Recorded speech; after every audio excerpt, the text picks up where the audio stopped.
भाई धातु रोग अब तक हैंडसम वाला लोंडा बन चुका है, जिस पर अधेड़ उम्र की औरतें मक्खियों की तरह भिनभिनाती है उसकी जवानी का रस चूसने के लिए। वो अपने कलीग से कहता है चल मुझे फटाफट अपडेट दे, जो उससे कहता है तीसरी नंबर की चेयर पर नजर डाल, वो सचमुच मस्त पटाखा है और बहुत बहुत ज्यादा अमीर है, जिसका नाम है शेर की शेरनी। धातु रोग कहता है अरे यार वो तो सचमुच में माल है। कलीग कहता है हाँ वो माल तो है, पर वो गहरे स्ट्रेस से गुजर रही है क्योंकि अब तक उसका 55 बार तलाक हो चुका है, पर अभी भी बुढ़िया की ठरक खत्म नहीं हुई है। उसका परिवार हमारे देश की सबसे बड़ी सुपरमार्केट रन करता है। धातु रोग कहता है अरे वाह यार ये तो बढ़िया बात है, मेरे लिए शेर की शेरनी बिल्कुल परफेक्ट है। जिसमें वो उसको पटाने के लिए फटाफट अपने कपड़े उतारता है और पानी में से फुल टसन टोरे में शेरनी के सामने आता है, जिसमें वो अपने चश्मे उतारकर उसे एक टक देखती है। धातु रोग कहता है मुझे लगता है मेरी जान मैंने तुझे गीला कर दिया। अब गीला का मतलब पानी से गीला नहीं, दूसरे वाला गीला। जिसके बाद 25 साल बीत जाते हैं, जहां हम देखते हैं शेर की शेरनी और धातु रोग मस्त सोए हुए हैं, जिसमें वो फटाफट छोटा सा मिरर उठाता है और शेरनी के नाक के नीचे लगाता है, ये देखने के लिए कि बुढ़िया चल बसी या फिर वो मुर्दों की तरह सो रही है। खैर वो अभी भी जिंदा थी, जिससे उसको बहुत अफसोस होता है। जिसके बाद वो घर में टहलता टहलता कॉफी पीता है और हम देखते हैं बूढ़ी शेरनी का आलीशान घर, जहां धातु रोग अपने जीवन के कांचे काट रहा था, जो साला रहीसी की वजह से इतना आलसी हो चुका था कि उसने 2 आदमी सिर्फ टैबलेट का पेज स्वाइप अप करने के लिए रख रखे थे। और तो और महाराज को अपने शरीर को कष्ट देना बिल्कुल भी पसंद नहीं था, जिसके लिए उसने बहुत सारे इलेक्ट्रॉनिक स्केट्स खरीद रखे थे। जो साला इतना निकम्मा था कि उससे टेनिस की एक बॉल तक नेट के पार नहीं होती। आगे वो धूप सेक रहा था तो उस पर छाया आ जाती है, जिसमें वो अपने चमचों से कहता है भीड़चोद छाया आ गई, मुझे धूप में लेटाओ। जिसके बाद वो रईस का बच्चा अखबार पढ़ता है, जिस अखबार को पढ़ने के बाद वो ऐसे ही घर में फेंक देता है। आगे वो अपनी बॉडी मसाज करवाता है और बस यही उसका डेली रूटीन है जो वो पिछले कई सालों से फॉलो करता आ रहा है। तभी वहाँ शेर की शेरनी आती है, जिसको देखकर वो कहता है ओह आ गई मेरी जान मेरी बारिश की बूंद। जो उससे कहती है आज तुझे पता है कौन सा दिन है साले, आज हमारी एनिवर्सरी है, हैप्पी एनिवर्सरी। जिसमें शेर की शेरनी उसे एक महंगी सी घड़ी गिफ्ट करती है, जिसको देखकर वो कहता है अरे यार मुझे इस घड़ी की सचमुच बहुत जरूरत थी, बहुत अलग है ये पिछले साल वाली उस घड़ी से जो तुमने मुझे दी थी। अब बुढ़िया इस उम्मीद में उसे टुकुर टुकुर देखे जा रही थी कि ये भी मुझे कोई गिफ्ट देगा, पर उसे एनिवर्सरी का घंटा भी याद नहीं था। जिसमें वो कहता है हाँ मेरे पास है ना तुम्हारे लिए भी एक गिफ्ट, और उसे ले जाता है महंगी महंगी गाड़ियों के शोरूम में, जहाँ उसे ये पीली मैक्लेरन पसंद आती है, जिसको खरीदवाने के लिए वो कहता है चलना मेरी जान अंदर बैठ कर देख मजा आएगा। शेरनी कहती है नहीं मैं नहीं बैठ सकती, मुझे अपने घुटनों का डर है क्योंकि ये गाड़ी बहुत ही डाउन टू अर्थ है। जिस पर वो उससे झूठ मूठ में गुस्सा होने का दिखावा करता है कि रहने दे कोई जरूरत नहीं। शेरनी कहती है नहीं यार मैं नहीं चाहती कि मेरे घुटने की वजह से आज का ये खास दिन बर्बाद हो, खरीद ले तू इसे। तभी वहाँ एक हैंडसम सा सेल्समैन आता है जो वही रटी रटाई बातें कहता है, बहुत अच्छी चॉइस है आपकी वगैरह वगैरह। जो धातु रोग से पूछता है सर पेमेंट कैसे करोगे आप, वो कहता है मैं नहीं शेर की शेरनी करेगी, मतलब कि साला उसको उसी के पैसों की गाड़ी गिफ्ट कर रहा है जिसको वो चला भी नहीं सकती। कितना हरामी है साला। जिसे लेकर शो ऑफ करने वो अपने दोस्त फेजू मीठा से मिलने पहुंचता है, जो साला हूबहू उसी के जैसा था, बोले तो वो भी उसके जैसे ही अमीर अमीर बूढ़ी औरतों को फंसाता था। आगे वो दोनों गोल्फ खेलने जाते हैं, जहाँ अपना आलसी गाड़ी में बैठा बैठा ही शॉट मारता है। जिसके बाद वो वापस अपने महल पहुंचता है, जहाँ नीली कलर की एक और मैक्लेरन खड़ी थी। वो अंदर जाता है और शेर की शेरनी से कहता है माँ कसम यार तूने तो मेरा दिल ही जीत लिया, मेरे ब्लेजर से मैच करती हुई मेरे लिए एक और मैक्लेरन खरीद के। तभी वहाँ आता है वही महंगे शोरूम वाला सेल्समैन, जिसने बुढ़िया की मस्त वाली मारी, जिससे खुश होकर बुढ़िया ने उसे नीली कलर की मैक्लेरन गिफ्ट कर दी। धातु रोग कहता है मेरी जान तूने मुझे धोखा दिया, वो भी एक सेल्समैन के लिए। शेरनी कहती है देख दोस्त तेरा समय अब पूरा हो गया, हमारे बीच में अब कुछ नहीं है। वो कहता है ठीक है फिर जो भी तेरा है उसमें से आधा मेरा भी होगा। बुढ़िया कहती है तुझे मेरा झाट का सड़ा हुआ बाल भी नहीं मिलेगा क्योंकि तूने मेरे साथ प्रीनेप्चुअल एग्रीमेंट साइन किया था। दरअसल ये वो एग्रीमेंट होता है जिसके अंदर मृत्यु या तलाक के बाद होने वाली प्रॉपर्टी या संपत्ति का बंटवारा पहले से निर्धारित होता है। जिस एग्रीमेंट में शेर की शेरनी ने उसके लिए एक फूटी कोड़ी तक नहीं लिखवाई थी, जिस वजह से धातु रोग को अपना बोरिया बिस्तर बांधकर वहां से जाना पड़ता है। जो अपने आप को धिक्कारे जा रहा था कि मैंने उस कुतिया बुढ़िया को इतने सालों तक अपना बेस्ट दिया, उस पर अपनी जवानी निचोड़ दी, और अब जब उस कुतिया को मुझसे जवान मुझसे कम उम्र का लोंडा मिल गया तो उसने मेरे पिछवाड़े पर लात मार दी। सैड। जिसके बाद वो अपने इकलौते दोस्त फेजू मीठा से मिलने जाता है और उससे कहता है भाई शेर की शेरनी ने मेरी गींड पर लात मार दी, अब तू ही बता मैं क्या करूं, ना मेरे पास घर है ना पैसा है ना महंगी महंगी स्पोर्ट्स कार है और ना ही हेलीकॉप्टर है। फेजू कहता है देख दोस्त तू मेरी वाली बुढ़िया के घर में नहीं रह सकता क्योंकि मैंने अभी अभी 500 घोड़ों की ताकत वाली वाइगरा खाई है उस बुढ़िया की कमर तोड़ मारने के लिए ताकि वो मुझसे खुश रहे। और कहता है देख यार मेरे और तेरे जैसे लोगों को निराश नहीं होना चाहिए, तुझे बस अपने लिए एक और नई अमीर पत्नी ढूंढनी होगी बस। जो सुनकर धातु रोग जोश में आ जाता है और कहता है हाँ मैं एक ऐसी बुढ़िया ढूंढूंगा जो साली शेर की शेरनी से कहीं ज्यादा अमीर होगी। खैर उसके पास अब रहने के लिए कोई जगह नहीं थी तो वो अगले दिन अपनी बहन आपकी कशिश के यहाँ मदद मांगने जाता है, जो उससे कहती है गंडवी के तो तू आज दिखाया, तुझसे साले इतना भी नहीं हो पाया कि तू अपनी मरती माँ तक को देखने आ जाए। जिस पर जब अखरोट का पेड़ गिरा तब भी तू उसे देखने नहीं आया, फिर मुझे बच्चा पैदा हुआ तो तू उसे भी देखने नहीं आया, तो अब क्या लेने आया है तू यहाँ। वो कहता है बहना मुझे शेर की शेरनी ने घर से निकाल दिया और मुझसे मेरा सब कुछ छीन लिया। आपकी कशिश कहती है तो भड़वे इसमें गलत गलत क्या है, जो उसने छीना वो उसी का ही तो था।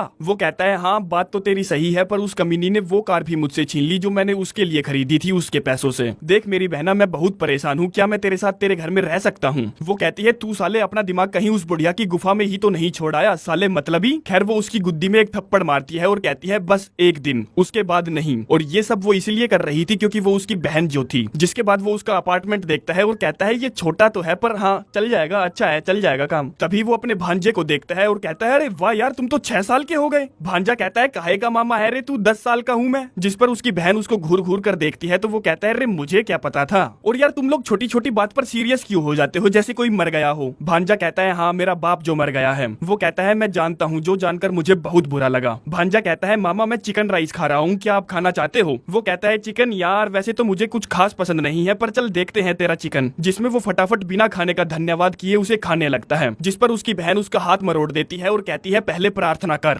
जिसमें वो कहता है हे भगवान, भले ही हम सिर्फ चावल और चिकन खा रहे हैं, पर मैं अभी भी उम्मीद रखता हूँ कि मुझे जल्द ही लॉबस्टर खाने को मिलेगा और आप मेरे लिए जल्द ही एक अमीर पत्नी ढूंढोगे। जिसके बाद सभी शांति से खाना खाते हैं और भांजा अपने मामा को उसका साइंस प्रोजेक्ट के बारे में बताता है, जिसमें वो एक गुब्बारे पर गोप्रो को बांधकर उसे आसमान में भेजेगा वगैरह वगैरह। आगे सोने का समय हो जाता है और एक्स्ट्रा बेडरूम ना होने की वजह से उसे हवा वाले गद्दे को अपने मुंह से फुलाना पड़ता है। अब इस रईस के बच्चे ने शेरनी के घर में 4 आदमी सिर्फ चद्दर सीधी करने के लिए रख रखे थे, इसीलिए उसे यहाँ चद्दर सीधी करने में प्रॉब्लम आ रही थी। भांजा पूछता है मामा जी आपकी शादी को कितने साल हो गए? वो कहता है 25 साल, चल अब सो जा। भांजा पूछता है जिन 25 सालों में आपने कोई काम नहीं किया तो आपके पास पैसे कहाँ से आते थे? वो कहता है मुझे पैसों की जरूरत नहीं थी, सारे पैसे शेरनी पे किया करती थी, अब सो जा, गुड नाइट। भांजा फिर से पूछता है तो मामा जी आपको आपके खर्चे उठाने के लिए नई वाइफ ढूंढनी होगी, जो सब आप कैसे करोगे? वो कहता है एक अच्छी सी बढ़िया सी नींद लेकर। भांजा फिर से पूछता है मामा जी आप कभी हमसे मिलने क्यों नहीं आए? वो कहता है अरे यार मैं बिजी था भाई, बिजी था। भांजा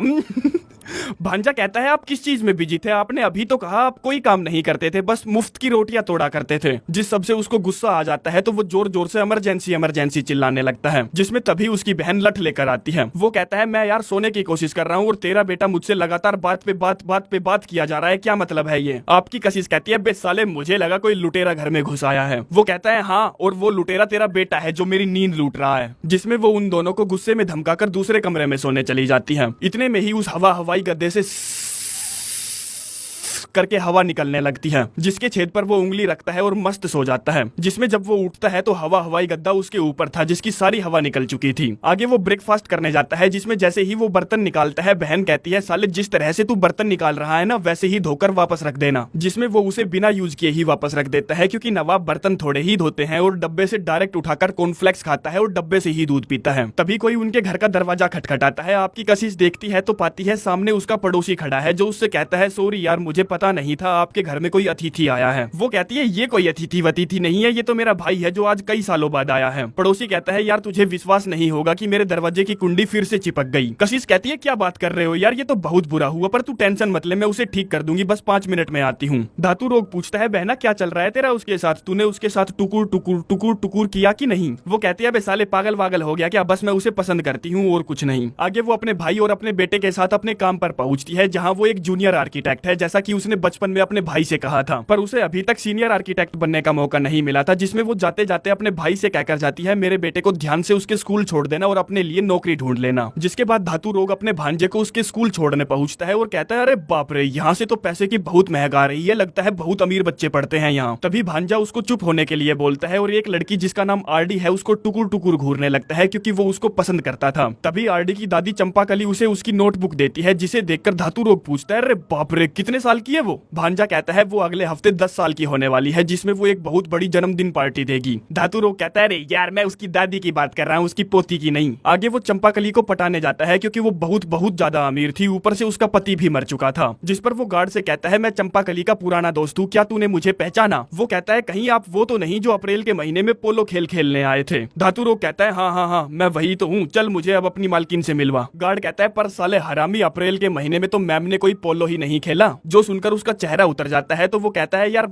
मई में खेला होगा। गार्ड कहता है नहीं, उन्हें पोलो खेलना नहीं आता और पसंद भी नहीं है। जिस पर अपना बचाव करने के लिए वो कहता है अरे यार मुझे शायद कोई वहम हो गया था, मैंने उन्हें कोई और समझ लिया, सॉरी मेरी गलती है। जिसके बाद वो अपने दोस्त फेजू मीठा के पास कॉल करता है और कहता है मुझे मेरी नई अमीर पत्नी मिल गई जिसका नाम है चंपाकली। वो कहता है क्या चंपाकली, भाई वो तो शेर की शेरनी से 10 गुना ज्यादा मोटी पार्टी है। और सुन, आज वो एक चैरिटी फंक्शन में जाने वाली है जिसकी एंट्री फीस $500 है, तो जा मेरे चीते फंसा ले उसे अपने जाल में। अब बेचारे धातु रोग के पास $500 भी नहीं थे, तभी उसको सामने एक दुकान दिखती है जिसका नारा था कि हम आपको $1000 देंगे, बस आपको हमारा एडवर्टाइजमेंट रैप अपनी गाड़ी पर चिपकाना होगा 3 महीनों के लिए। जिसमें वो फटाफट उनके पास जाता है और कहता है, भाई मेरी कार पर अपनी एडवर्टाइजमेंट पन्नी चढ़ा दो और मुझे फटाफट $1000 कैश दो। जो उसको $1000 देते हैं और उसकी बहन की कार पर स्ट्रिप क्लब की पन्नी चढ़ा देते हैं, जिस कार को लेकर वो फटाफट चैरिटी इवेंट में पहुंचता है और देखता है चंपाकली वहां मौजूद है और तो और वहां पर स्विमिंग पूल भी है, जिसे देखकर उसको यकीन हो जाता है कि अब तो चंपाकली फंसेगी ही फंसेगी। आगे वो वहीं पर बनी एक गिफ्ट शॉप पर जाता है जहां से वो एक महंगा सा चश्मा खरीदता है और एक पीली चड्डी खरीदता है जिनके होते हैं $500। फिर वो जाता है वॉशरूम में और अपने आप से कहता है, साले तेरे में आज भी वो जज्बा है, तू चंपाकली की गीली कर देगा। तभी उसका ध्यान जाता है उसके छाती के बालों पर जो कि अब सफेद पड़ चुके थे, जिनको काला करने के लिए उसे वहीं पर रखी दिखती है ब्लैक शू पॉलिश, जिसको वो अपनी छाती के बाल, दाढ़ी के बाल, झाट के बाल में रगड़कर $500 की एंट्री फीस देकर चैरिटी इवेंट में जाकर माचो वाली पोज देता है, जिसमें सभी उसे अजीब निगाहों से देख रहे थे। और जैसे ही चंपाकली की उस पर नजर पड़ती है वो और भी ज्यादा टसन मारने लगता है और अपना चश्मा फेंककर स्विमिंग पूल में जंप करता है।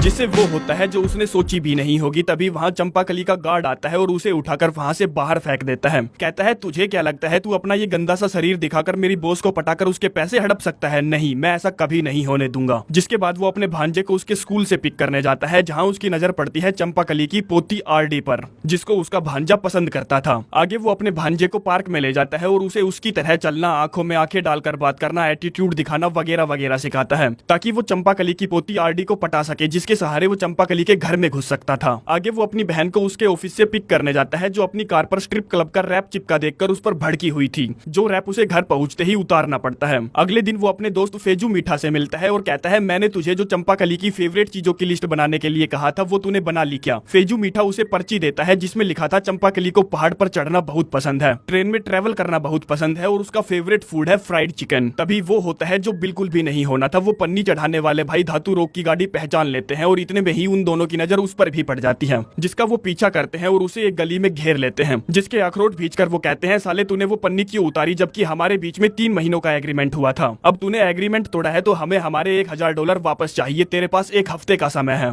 जो बोलकर वो दोनों भाई चले जाते हैं और धातु रोग पहुंचता है दूसरों की गींड गुलामी करने, बोले तो नौकरी करके पैसा कमाने, जिसमें उसकी बॉस है ये आइसक्रीम वाली जो उससे झाड़ू पोछा सब लगवाती है। आगे वो अपने भांजे को स्विमिंग कराने ले जाता है क्योंकि वहाँ चंपाकली की पोती जो आई थी, जिससे भांजा जाकर वैसे ही बात करता है जैसा कि उसके मामा ने सिखाया था, जिससे होता ये है कि आरडी उसे अपनी जन्मदिन की पार्टी में इनवाइट करती है। वहीं आपकी कशिश अपने बॉस को पूरा तेल लगाने की कोशिश कर रही थी कि उसे सीनियर आर्किटेक्ट बना दिया जाए, जिसके वो काबिल भी थी, पर वही है ना, बड़े लोग छोटे लोगों की तरफ बहुत कम ध्यान देते हैं। अब धातु रोग के लिए सब कुछ सही चल रहा था, पर एक दिक्कत हो जाती है जिसमें आपकी कशिश अपने बेटे के साथ आरडी की जन्मदिन पार्टी में जाएगी, जो धातु रोग बिल्कुल भी नहीं चाहता। जिसको रोकने के लिए वो रात के समय अपनी बहन के पड़ोसी से मिलता है और कहता है, मैं चाहता हूँ कि तू मेरी बहन के साथ शनिवार की रात डिनर पर जाए। पड़ोसी कहता है, मैं क्यों पूछूं उससे, उसने मना कर दिया तो? धातु रोग कहता है, वो तुझे पक्का हाँ करेगी, तू एक बार उससे पूछ कर तो देख गधेड़े। जिसमें वो तुरंत ही उनके घर पर आता है और आपकी कशिश को उसके साथ डेट पर चलने के लिए कहता है, जो उसे किसी भी तरह का कोई जवाब नहीं देती और सैड होकर अपने रूम में आंखें खोलकर पड़ जाती है। तभी वहाँ उसका भाई आता है और कहता है, ये बता आखिरी बार तू बाहर कब गई थी? वो कहती है 5 साल पहले, जिसका मतलब ये था कि उसने 5 साल से अपनी तिजोरी का ताला किसी के लिए नहीं खोला। खैर जैसे तैसे करके धातु रोग अपनी बहन को पड़ोसी के साथ डेट पर जाने के लिए मना ही लेता है। जिसके बाद अगले दिन वो अपने काम पर जाता है, जहाँ उसे उसके काम का भुगतान किया जाता है, जो कि था $56। वो कहता है, भी इनकी लिंड बाकी के $1000 कहाँ हैं? आइसक्रीम वाली कहती है, भड़वे के 3 दिन ही तो काम किया है तूने, 3 दिनों के इतने ही मिलते हैं। तभी उसकी नजर पड़ती है सामने खुली स्पा की दुकान पर, जिसका रेट था सिर्फ $50, जिन पैसों को वो अपनी मसाज और बॉडी टैनिंग करने में उड़ा देता है, क्योंकि उसे चंपाकली की पार्टी में हैंडसम जो दिखना था। जो सारे चोचले करवाकर वो घर पहुंचता है और तभी वहाँ पन्नी वाले भाई आते हैं, जो उसको गंदी गंदी गालियां बकते हैं और 2-4 घुसंड भी पिलाते हैं। पर धातु रोग के पास पैसे नहीं थे, जिसमें वो उसके भांजे का गोप्रो उठा ले जाते हैं, जो कि उसके साइंस प्रोजेक्ट के लिए था। जिसके बाद जैसे ही वो दोनों माँ बेटे घर आते हैं तो मामा भांजे तैयार होते हैं, जिसमें वो दोनों सेम ड्रेस पहनते हैं और आपकी कशिश डेट पर जाने के लिए पहनती है काली ड्रेस, जिसमें वो मस्त टोटा लग रही थी। आगे दोनों मामा भांजे बर्थडे पार्टी में पहुंचते हैं, जहां भांजा अपनी माल को देखकर उससे बात करने जाता है और मामा अपनी माल को देखकर उससे बात करने जाता है, जहां वो एक बार फिर से फेजू मीठा की दी हुई पर्ची पर नजर मारता है और कहता है, तुम्हें पता है मेरा पैशन है पहाड़ों पर चढ़ना। बुढ़िया कहती है क्या बात है, मैंने भी बहुत पहाड़ चढ़े हैं पर अब मुझसे नहीं होता। जिसमें वो उसे तेल मारते हुए कहता है अरे यार क्या बात कर रही हो, आप जैसी सुंदर बलवान नारी निश्चय कर ले तो वो कहीं भी चढ़ सकती है। वो कहती है नहीं अब नहीं चढ़ सकती और उसे अपना नकली हाथ दिखाती है जो उसने पहाड़ पर चढ़ते वक्त गवा दिया था, जिसकी वजह से अब वो पहाड़ और पहाड़ पर चढ़ने वालों से नफरत करती है। धातुरोग बात घुमाते हुए कहता है मुझे यार ट्रेन से ट्रेवल करना बहुत पसंद है। तभी बुढ़िया उसे अपना दूसरा हाथ दिखाती है जो उसने ट्रेन हादसे में गवा दिया था। कहती है मुझे ट्रेन से और ट्रेन में ट्रेवल करने वाले दोनों से नफरत है। वो कहता है पर मुझे पक्का यकीन है कि तुम्हें फ्राइड चिकन जरूर पसंद होगा। बुढ़िया कहती है भीषड़ी के तूने कौन सी किताब पढ़ी है, मैं नहीं जानती पर मैं मुर्गियों पर होने वाले अत्याचार के खिलाफ हूँ। जो बोलकर बुढ़िया गुस्से में वहाँ से चली जाती है। वो उसके पीछे पीछे जाता है कि किसी तरह तो पट जा साली। तभी उसको इस पार्टी में अपना दोस्त मीठा दिखता है जिससे वो बात करने जाता है और पूछता है साले तू यहाँ क्या कर रहा है और साले तूने मुझे चंपा कली की सारी इन्फॉर्मेशन गलत क्यों दी। फेजू कहता है क्योंकि यार मैं अपनी वाली बुढ़िया से परेशान हो चुका हूँ, मैं और एक रात उसकी नहीं मार सकता। कल रात जानते हो उसने मेरे साथ क्या किया, उसने मुझे अपने पिता के कपड़े पहनाकर डांस करवाया, इसीलिए मैं भी चंपाकली को पटाकर ऐस मारना चाहता हूँ। जो बोलकर वो चंपाकली से बात करने जाता है तो धातुरोग भी उसके पीछे पीछे दौड़ता है, जहाँ वो दोनों बुढ़िया के साथ डांस करने के लिए जबरदस्ती उसके हाथों को पकड़कर खींचते हैं और उसके हाथ बाहर आ जाते हैं। जिसके बाद वो दोनों उन दोनों हाथों को वापस उनकी जगह पर लगाने की कोशिश करते हैं पर उनसे नहीं हो पाता। आगे वो दोनों आपस में लड़ने झगड़ने लगते हैं, जिसमें धातुरोग कहता है साले तू तो मेरा बहुत अच्छा दोस्त था ना, तूने ही मेरी पीठ में खंजर घोंप दिया। तू जानता भी है मैं अपनी बहन के घटिया से छोटे से घर में कितनी मुश्किल से रह रहा हूँ। जो सारी बातें उसका भांजा सुन लेता है। कहता है मुझे तो लगा था कि आपको हमारे साथ मेरे घर में रहना बहुत अच्छा लगता होगा पर मैं गलत था।